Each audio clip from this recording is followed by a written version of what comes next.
अगर यहाँ अच्छे हॉस्पिटल्स होंगे, अच्छी सड़कें होंगी, अच्छी ट्रांसपोर्ट होगी, यहाँ पे इंसाफ होगा, यहाँ पे लॉ एंड ऑर्डर बेहतर होगा, तो इसका फ़र्क आप पर होगा। आपकी ज़िंदगी के 4-5 साल बढ़ जाएंगे। और अगर ये नहीं होगा तो आपकी ज़िंदगी के 4-5 साल कम हो जाएंगे। तो खुदा के लिए इसमें कंट्रीब्यूट करो। मैं इसमें एक लाइन से इसमें ऐड करना चाहता हूँ, जो टैक्स ये बड़ा मेजर और ये बुनियादी बात है। हमारे मुल्क के 100 में से 10 लोग सिर्फ टैक्स देते हैं। 100 में से 10 लोग, और 90% उसमें पल रहे हैं। एक घर भी ऐसे नहीं चल सकता। और दुनिया, अब अमेरिका के मिसालें देते हैं। अमेरिका में आपको पता होगा कि जो मिनिमम टैक्स रेट है वो 20% है, 20% ऑफ योर इनकम।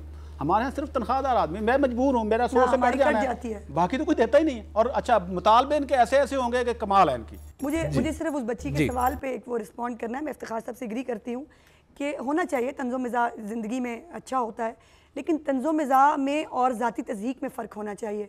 अब किसी के बारे में कहना कि उसने एक मीटिंग की, फिर उसको भूख लग गई, वो खाना खाने लग गया या लग गई, मैं खातून के बारे में कहा गया, फिर वो फलाने से आई, फिर वो दोबारा भूख लगी, यानी आप उनकी पॉलिटिकल लाइफ के बारे में नहीं, हम बिल्कुल बर्दाश्त कर रहे हैं, लेकिन मैं कहती हूँ कि तंज़ो मिज़ाज में और ज़ाती तज़हीक में फ़र्क होना चाहिए। प्राइस साहब, आप कुछ कहना चाह रहे थे? ये बात ठीक थी कि कुछ तंज़ का भी होना, मज़ा भी होना चाहिए, मज़ा और तंज़ के अंदर जो फ़र्क है वो भी रहना चाहिए। ये जो बात थी ना टैक्स वाली, ये बिल्कुल सही है। ये टैक्स जो है इस मुल्क में नहीं अदा किए जा रहे। सियासतदान सबसे ज़्यादा अदा न करने वालों में शामिल हैं, और बहुत ज़्यादा, यानी अरबों खरबों के अंदर उनकी दौलत होती है। 5000 टैक्स है। तो ये रोल मॉडल की जो बात आई थी, यहाँ से ही चलनी है। यानी इसी तरह जो जर्नैल हैं, जो ब्यूरोक्रेट हैं, जिनकी सबकी मौजूद हैं, यानी 6-6 बच्चे उनके बैरून मुल्क पढ़ रहे हैं, और सामने नज़र आ रहा है कि जी उनका जो है वो 15-20 लाख रुपया महीने का खर्च आ रहा है इस पे, और ब्यूरोक्रेट है, तनख्वाह उसकी जो है वो 32,000 रुपये है। ये सारी चीज़ें हैं, इन पे वाकई यानी कि दयानतदार अगर क़यादत हो तो इस मुल्क के वसाइल मुल्क के अंदर ही मौजूद हैं।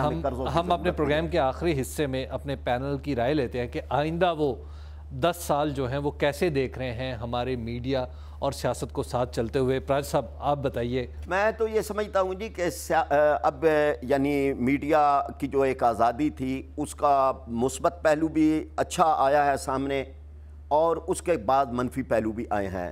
आइंदा अब जो अगला दौर आ रहा है उसमें मीडिया को भी ज़्यादा मोहतात और ज़्यादा किरदार वो अदा करना होगा, और उसके इम्कानात अब नज़र आ रहे हैं। आपस के जो एक कंपटीशन है उसकी वजह से भी कि म्यारी जो है वो वहाँ पर एक सहाफ़त हो और म्यारा सियासतदानों का ये एक जुमला बस कि सियासतदान जो है ना जी, वो भी अब यूँ न समझें कि अब लोगों के वोट उनकी जेबों में हैं।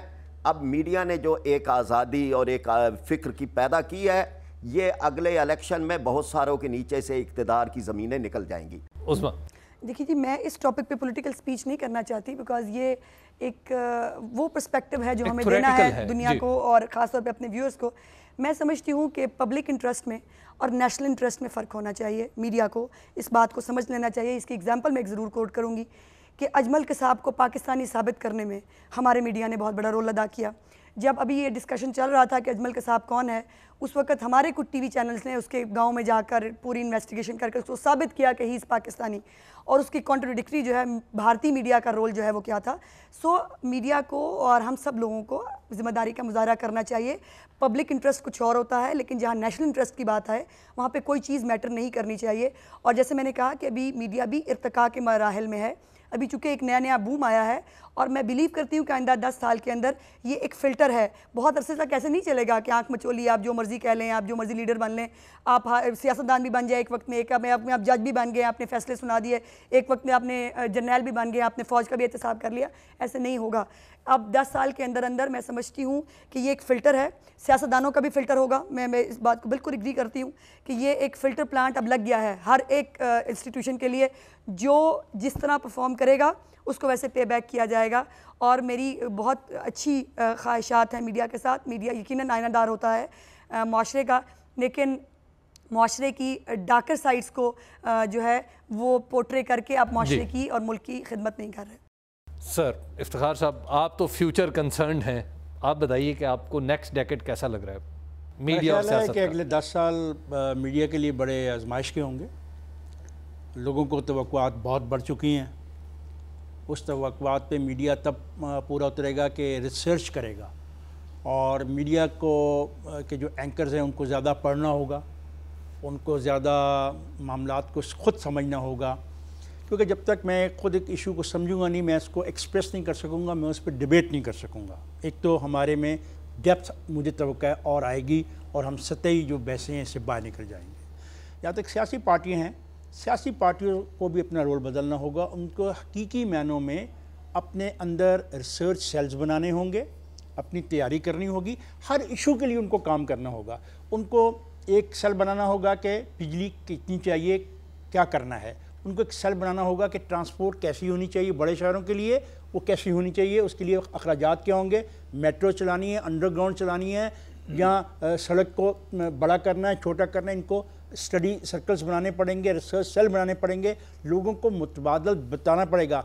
ए जमात कहेगी कि हम ये तब्दीली लेके आएंगे, हमारी सड़कें इस किस्म की होंगी। बी जमात कहेगी नहीं, ये गलत कह रहे हैं, इनके पास इतने पैसे नहीं होंगे, हम जो आपको सड़कें देंगे वो इस किस्म की होंगी। तो मैं समझता हूँ अगले 10 साल हकीकत की जानब जाने चाहिए और अमली तौर पर मसाइल का हल लेके आना चाहिए, मीडिया को भी और सियासतदानों को भी और सियासी जमातों को भी। जी अतर साहब, देखिए जी, मेरे नुक्ता नज़र में तो अगले 10 साल जो हैं इंशाअल्लाह हमारे मुल्क की और कौम की और सबकी बेहतरी के साल होंगे। बिकॉज वक्त के साथ आहिस्ता आहिस्ता सब लोग पढ़ रहे हैं, सीख रहे हैं। जो कमी बेशी है वो देखें, कौमों में वही बात जो इफ्तिखार ने शुरू की थी, ये 5 साल कोई ज़िंदगी नहीं होती। मैं भी रात पढ़ रहा था कि इंग्लैंड में जब ये सारा सिलसिला शुरू हुआ 1600 कुछ साल था, 1615 या 1618, अब 300 साल है।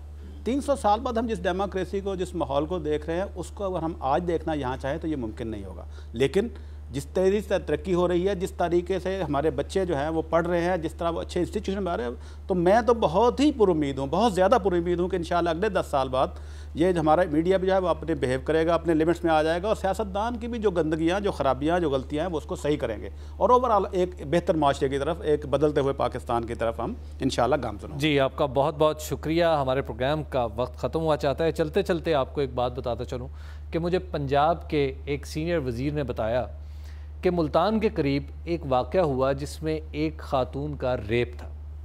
रेप का वाक़या हुआ तो फ़ौरन एक टेलीविज़न पर टिकर चलना शुरू हो गए। वो इत्तफाक से टीवी देख रहे थे, उन्होंने मुतलका पुलिस वाले को फ़ोन किया और आरपीओ को उन्होंने कहा कि आपके मुल्तान में एक ऐसा वाक़या हुआ है।